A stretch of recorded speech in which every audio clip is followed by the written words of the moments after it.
Bismillahirrahmanirrahim. Assalamualaikum warahmatullahi wabarakatuh.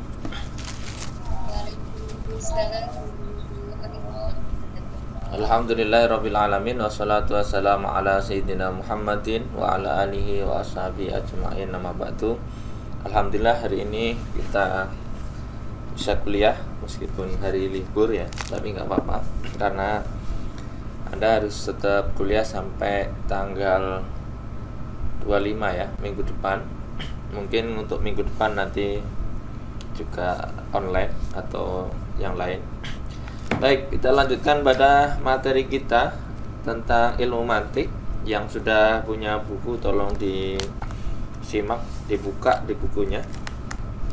Kita kemarin sudah membahas tentang dalalah ya, atau apa kemarin Anda pahami tentang dalalah? Menunjukkan sesuatu terhadap sesuatu yang lain, itu adalah dalalah. Lalu dalalah dibagi menjadi dua, ada dalalah lafdiyah dan ada dalalah ghairul lafdiyah.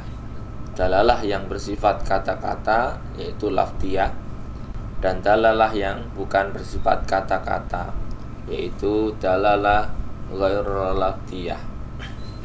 Lalu kemudian dalalah lafdiyah dibagi menjadi tiga, yaitu dalalah lafdiyah akliyah atau rasional. Contohnya adalah kata-kata atau tulisan yang seperti kata tolong gitu ya. Itu kalau Anda logikakan maka Anda akan menemukan informasi dari kata itu. Kalau ada orang menyebut kata tolong, maka otak Anda akan menangkap bahwa ada orang yang telah meminta tolong. Lalu kemudian dalalah lafdiyah yang kedua adalah tabi'iyah. Dalalah lafdiyah tabi'iyah, yaitu dengan contoh yang tabiat manusia, seperti kalau jatuh bilangnya aduh, kalau apalagi misalkan macam-macam lah pokoknya, yang ketika orang itu tabiatnya begitu. Kalau misalnya sakit bilang aduh, kalau seneng bilang apa dan sebagainya, tabiat manusia. Yang ketiga adalah dalalah lafdiyah wad'iyah atau kontekstual atau kesepakatan, seperti contoh kemarin kata kasur. Kasur adalah ya tempat untuk tidur, maka itu seluruh dunia juga akan sepakat bahwa setiap Anda mendengar kata kasur maka artinya itu tempat untuk tidur, bukan tempat untuk mandi. Itu karena apa? Istilah kasur disepakati sebagai tempat untuk tidur. Kemudian dalalah yang ghairul lafdiyah, dalalah yang bukan kata-kata, juga dibagi menjadi tiga.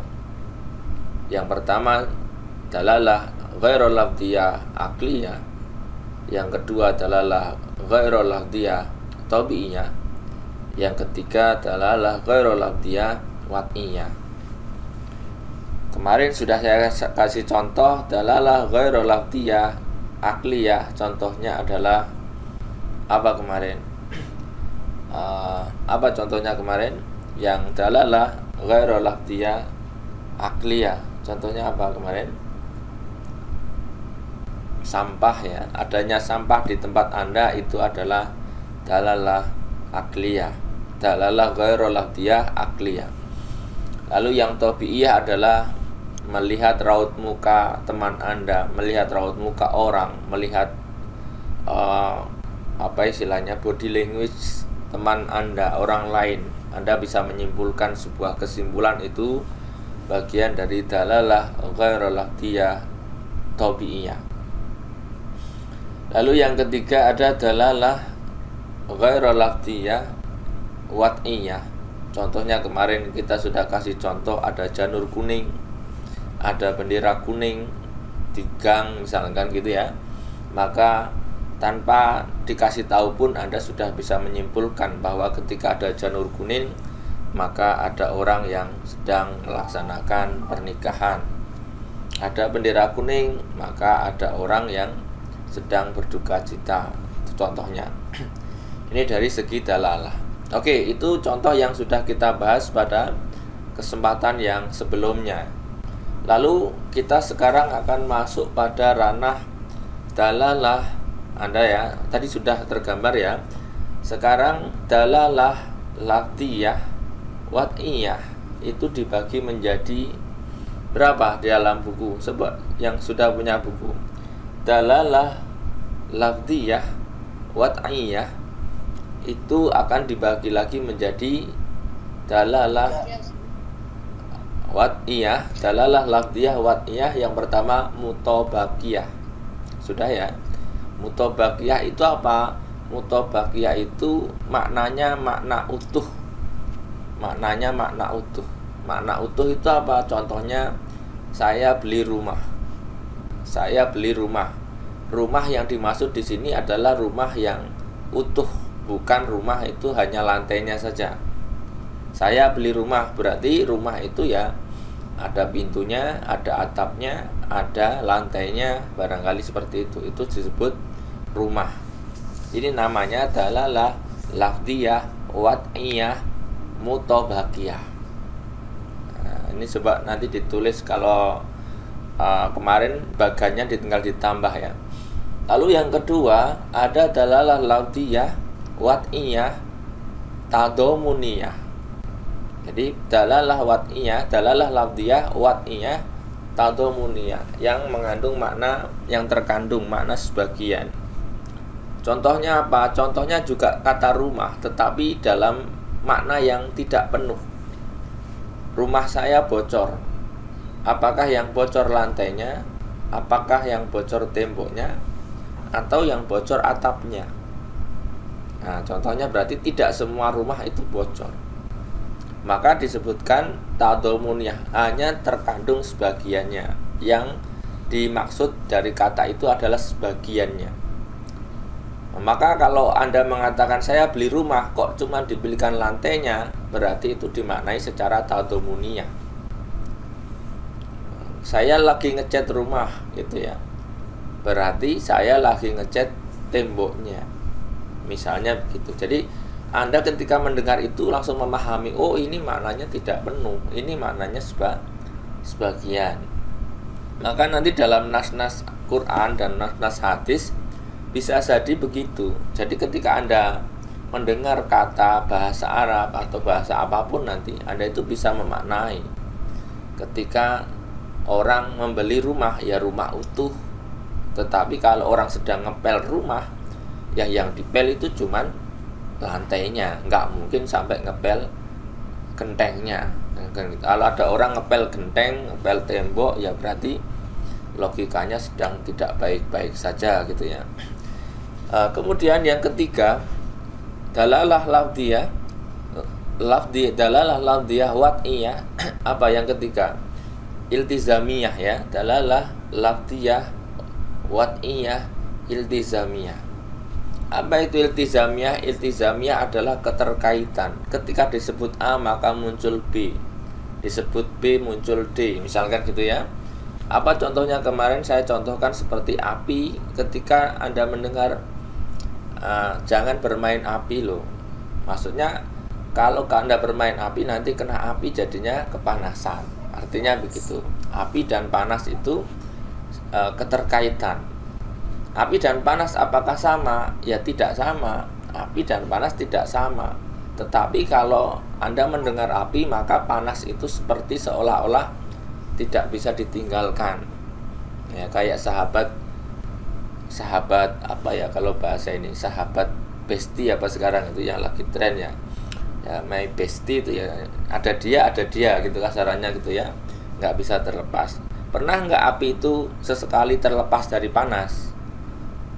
Misalkan, secara logika tidak pernah, kecuali di luar logika. Misalkan api yang membakar Nabi Ibrahim, jangan dibahas di sini kalau itu di luar logika. Kalau dalam logikanya api itu sama panas yang nggak pernah berpisah, ya gitu ya, api dan panas. Nah, itu contoh satu sisi dari iltizamiyah. Ternyata di iltizamiyah itu juga dibagi menjadi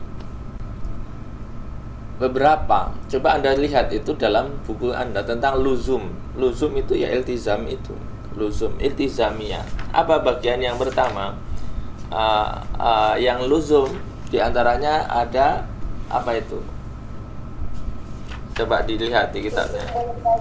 Luzum bayin dan ghairu bayin. Luzum yang dari segi jelas dan tidak jelasnya ada dua, yaitu luzum yang bayin, luzum yang menjelaskan, dan luzum yang tidak menjelaskan. Maksudnya gimana menjelaskan dan tidak menjelaskan? Maksudnya yang bayin contohnya apa di situ? Yang bayin dulu. Yang bayin contohnya misalnya api dan panas tadi itu termasuk luzum bayin. Ketika disebutkan api, maka Anda itu langsung jelas sekali tergambar dalam otaknya bahwa panas ini. Ketika disebut es, berarti dingin gitu ya. Disebutkan malam, oh gelap. Siang, oh terang, misalnya begitu. Itu bayin sekali. Tetapi yang ghairu bayin, yang tidak menjelaskan, contohnya begini. Alam itu baru. Anda sudah paham ketika mendengar kata alam itu baru? Paham? Belum kira-kira ketika mendengar alam itu baru. Tidak semua orang paham. Tidak semua orang langsung paham ketika ada kata atau ungkapan alam itu baru. Tidak semua orang langsung paham. Kecuali orang-orang yang sudah belajar tentang sifat-sifat Allah, maka akan paham. Bahkan orang-orang yang Muslim sendiri ketika saya mengatakan alam itu baru, itu juga kadang tidak langsung paham. Bahkan tidak paham alam itu apa. Apa alam itu? Alam itu apa? Dalam bahasa Arab tulisannya ain, alif, lam, sama mim, alam gitu. Kalau nggak diharokati, itu bisa berubah-ubah maknanya.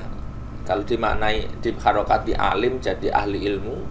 Kalau diharokati alam jadi alam. Alam itu apa? Alam itu universe atau semesta ya. Semesta itu baru. Bagaimana? Baru itu apa? Ya baru itu sesuatu yang didahului oleh tidak ada, namanya baru. Ini Anda catat ya. Baru adalah sesuatu yang didahului oleh tidak ada. Baru. Jadi kalau Anda punya barang baru, itu didahului tidak ada sebelumnya. Anda punya HP baru, berarti Anda itu sebelumnya tidak ada HP baru. Itu namanya baru. Baru itu apa? Didahului oleh tidak ada. Nah, maka nanti dalam sifat Allah ada Allah itu qadim, bukan baru, tapi qadim. Qadim itu apa? Adanya tidak didahului oleh tidak ada. Adanya tidak didahului oleh tidak ada. Karena apa? Karena sesuatu yang didahului oleh tidak ada adalah barang baru. Sesuatu yang didahului oleh tidak ada adalah barang baru. Sudah paham atau bingung kalian? Maka alam itu baru. Alam itu apa? Alam itu sesuatu selain Allah, namanya alam. Sesuatu selain Allah itu namanya alam. Malaikat, manusia, bumi, dan sebagainya itu semuanya alam. Karena semuanya alam. Karena apa? Karena semuanya didahului oleh tidak ada. Sebelumnya tidak ada. Lalu diadakan menjadi ada, gitu ya. Maka baru. Barang yang baru itu akan rusak. Barang yang baru itu akan rusak. Maka alam itu baru, maka alam itu berpotensi untuk rusak. Nanti gitu ya. Makanya di sini alam dan baru itu sebuah keterkaitan.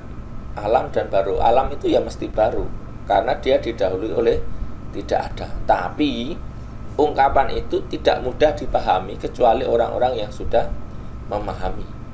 Makanya disebutkan ungkapan itu ghairu bayin, tidak menjelaskan. Tapi kalau panas dan api itu semua orang di dunia itu, kalau Anda sebutkan api, ya dia pikirannya sudah sama, panas.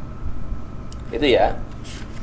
Itu dari sisi jelas dan tidak jelasnya ya. Kemudian dari luzum bayin itu juga apa? Ada yang bermakna khusus, ada bermakna umum ya. Coba Anda lihat di dalam buku ya. ada yang bermakna umum dan ada bermakna khusus. Yang bermakna khusus di situ apa? Istilahnya es dan dingin ya. Es dan dingin itu ya khusus, es ya dingin gitu ya. Kalau Anda lihat di situ apa terjemah keterkaitan yang bisa dipahami cukup dengan membayangkan malzumnya saja. Ya misalnya angka 4 dan genap. Ya, angka 4 dalam hal ini disebut malzum yang disertai ya, dan genap adalah lazim yang menyertai, di mana ketika Anda mendengar 4 itu dalam otak Anda itu langsung ya genap. Pernah nggak angka 4 dan genap itu berpisah walaupun sehari? Nggak pernah ya. Secara logika orang seluruh dunia, genap dan 4 itu nggak bakal berpisah. Meskipun genap dan 4 itu tidak sama. Genap itu kalau 4 mesti genap, kalau genap belum tentu 4. Gitu ya. Tetapi ketika Anda disebutkan 4 berarti genap. Kira-kira begitu. Adapun makna yang umum apa di situ contohnya? Makna yang umum misalnya antara manusia dengan kemampuan memasak. Manusia jago masak. Kira-kira umum kan? Apakah seluruh manusia jago masak? Iya, enggak kan gitu. Atau cinta dan kebahagiaan, kalau dicontoh paling gampangnya itu cinta dan kebahagiaan. Cinta dan kebahagiaan. Orang itu kalau cinta asumsinya lazimnya itu bahagia gitu ya. Orang itu kalau cinta lazimnya itu bahagia, lazimnya. Kalau Anda mencintai seseorang kok nggak bahagia, itu sebenarnya bukan kelaziman. Anda mengatakan saya cinta sama dia, tapi Anda sedih, itu nggak lazim. Kamu sedang jatuh cinta, iya, tapi dengan sedih. Ada nggak orang jatuh cinta itu terus sedih gitu? Nggak tahu sih. Ada nggak gitu orang jatuh cinta dengan sedihnya? Saya itu sedih karena jatuh cinta. Ya berarti jatuh cinta yang tidak diimbangi, mungkin sedih ya. Jadi berarti kalau orang cinta itu lazimnya itu bahagia. Nah, karena cinta dan kebahagiaan itu ya begitulah, Anda merasakan sendiri. Saya kira kalian pada masa ini, pada posisi itu sangat mudah memahami lah. Cinta dan kebahagiaan, putus cinta dan kesedihan, kasarannya begitulah. Tapi sebenarnya nanti ya bisa dirubah. Itu ya dari sisi ya keduanya memiliki keterkaitan, tentu saja, tapi keterkaitan antara keduanya hanya bisa ditangkap ketika kita membayangkan makna cinta. Anda tidak akan tahu kebahagiaan kalau Anda tidak tahu makna cinta. Cinta itu apa? Selama ini Anda pernah nggak mendefinisikan cinta itu apa? Apa cinta itu? Coba. Nah, siapa yang mau jawab? Nih, cinta itu apa? Pernah nggak ada kamus cinta adalah? Pernah baca nggak? Jangan-jangan Anda itu merasa cinta tapi nggak tahu definisinya apa? Cinta itu apa? Ada yang mengartikan barangkali cinta itu apa? Apa, Alfi? Para ulama mendefinisikan cinta sebagai pertemuan dua aku.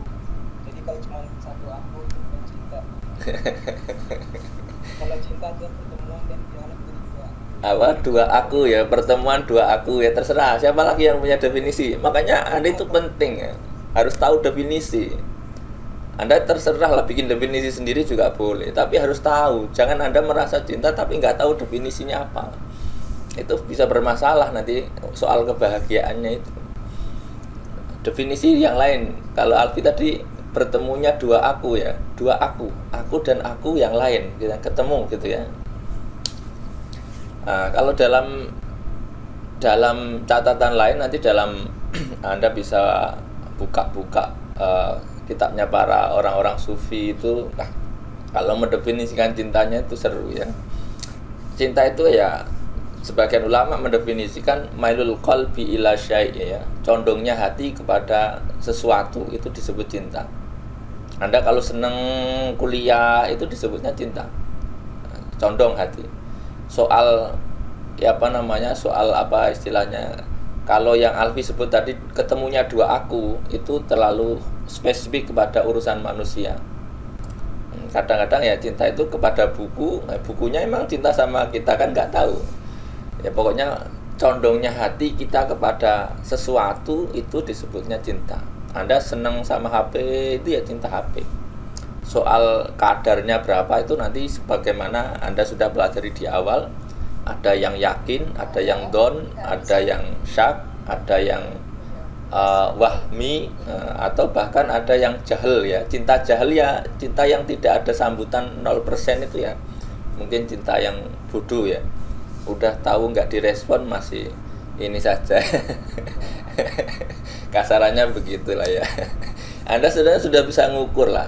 Kalau Anda cinta terus nggak ada tanda-tanda itu ya, oh ini kategorinya jahil 0% ya, nggak ada harapan ya. Silahkan mundur teratur dan balik arah saja, jangan buang-buang waktu. Itu ya, nanti soal ini Anda paling paham saya kira. Kemudian berdasarkan ruangnya. Jadi ada dilalah lafdiyah, wad'iyah, iltizamiyah, itu juga ada sisi sesuai dengan ruangnya. Apa contohnya sesuai dengan ruangnya? Ada luzum dihni, ada luzum khoriji, ada luzum dihni wa khoriji. Anda bisa buka di halaman 79 dalam buku itu. Anda bisa juga lihat ya, keterkaitan yang hanya ada dalam nalar, luzum dihni namanya. Jadi keterkaitannya itu hanya dalam nalar, gerak dan diam. Jadi kalau Anda kelihatan bergerak, berarti Anda tidak diam. Jadi ketika Anda jangan bergerak dong, artinya Anda itu harusnya diam. Kalau Anda diam saja, ngomong dong kok diam saja misalnya, berarti ngomong dan diam itu tidak bisa bertemu, tetapi keterkaitan. Orang itu kalau ngomong berarti enggak diam. Hidup dan mati, siang dan malam, pokoknya gitu.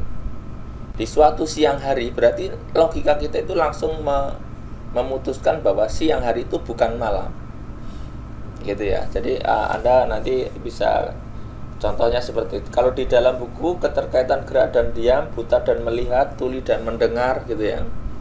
Jadi botak dan gondrong misalkan gitu ya. Jangan sampai Anda terbawa sama ini, misalkan orang botak sedang menyisir rambutnya yang tidak ada, kan aneh kan gitu ya. Orang tuli sedang mendengarkan suara musik dengan kerasnya, kan aneh ya, nggak masuk akal. Orang bisu sedang berceramah dan saya menikmatinya, kan aneh. Jadi nggak mungkin bisu dan tidak bisu Anda tidak mungkin bisa membayangkan hakikat gerak kecuali jika Anda tahu apa diam. Pokoknya gitu. Anda itu gerak itu apa? Gerak itu bukan diam. Diam itu apa? Diam itu ya tidak bergerak, kan gitu ya. Kayak hidup dan mati. Hidup itu apa? Hidup itu tidak mati. Mati itu apa? Mati itu tidak hidup. Ya, pokoknya gitu. Sebenarnya makanya kalau Anda ditanya, mati itu apa? Mati itu apa? Coba Anda pernah punya definisi nggak mati itu apa? Ada yang mengatakan mati itu nggak bernafas. Padahal kita tutup hidung ini nggak bernafas, nggak apa-apa. Nggak bernafas lama itu berapa? 1 hari. Ya kalau 1 hari nggak bernafas lama ya mati juga sih, kira-kira begitu ya. Mati ya kalau sebagian orang-orang mendefinisikan mati itu selesainya kehidupan, itu mati ya. Kalau hidup itu belum datangnya kematian, itu hidup, katanya begitu ya. Pokoknya kalau belum mati berarti hidup, kalau sudah mati berarti gak hidup gitu ya. Pokoknya seperti itulah definisi yang memudahkan. Kemudian yang khoriji, keterkaitan eksternal ya, contohnya keterkaitan antara burung gagak dan warna hitam. Gagak dan hitam itu Anda bisa cari di luar sana. Maksudnya itu nggak usah Anda pikir kalau gagak itu warnanya hitam, itu realitasnya di luar sana begitu. Makanya meskipun dalam otak Anda itu bisa nggak Anda gambar gagak itu warnanya merah, gagak itu warnanya putih. Misalkan saya bikin cerita, di suatu malam saya melihat gagak yang putih. Anda kan bisa menggambar itu kalau di dalam otak. Tetapi di luar atau di kenyataannya kan nggak ada gagak warna putih. Nah contohnya begitu. Maka apa? Keterkaitannya itu memang di luar dihni kita, di luar pikiran kita. Jadi kenyataannya begitu, tanpa kita pikirkan. Yang ketiga, luzum dihni wa khoriji, keterkaitan rasional dan eksternal. Apa itu keterkaitan yang ada dalam akal juga di luar. Contohnya tadi ya, angka 3 dan ganjil tadi, 4 dan genap. Itu dalam pikiran Anda itu 3 itu ya ganjil, 4 itu ya genap gitu. Di dalam akal maupun di luar akal. Di luar akal juga sudah jelas. Asalnya begitu, tidak akan menemukan angka 3 kecuali ganjil ya dan sebagainya. Nah, nanti kalau Anda lihat di dalam pembahasan ilmu mantik ya, yang akan dibahas dari luzum-luzum itu luzum yang mana? Anda bisa lihat halaman 80 ya. Dari sekian banyak macam luzum yang dijadikan dasar dalam ilmu mantik hanya ada satu, yaitu luzum bayin bil makna al-akhos ya, luzum bayin bil makna al-akhos. Jadi kalau Anda lihat dalalah lafdiyah, wat'iyah, iltizamiyah, luzum bayin, inilah yang akan dibahas di dalam ilmu mantik ya, keterkaitan yang jelas dengan pemaknaan yang lebih khusus ya, baik dhihni atau dhihni wa khoriji dan sebagainya. Baik, dari sini barangkali kalian ada yang ingin ditanyakan, silahkan.